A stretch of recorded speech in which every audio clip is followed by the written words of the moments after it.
To show Google incognito mode notifications icon pages in Samsung Galaxy S21, S21 Plus or S21 Ultra, open settings, swipe the notification panel, and then tap settings icon, scroll down the settings screen, find Google, and then tap Google services, scroll down screen, tap settings for Google apps,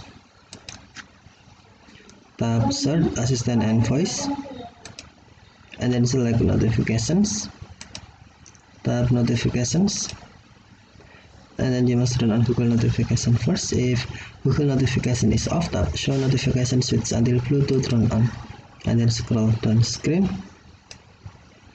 find incognito mode, and then tap incognito mode. To turn on Google incognito mode notification icon pages, tap up icon pages switch until blue, or to turn off, tap switch until black or until white. Okay, thank you for watching. Have a nice day.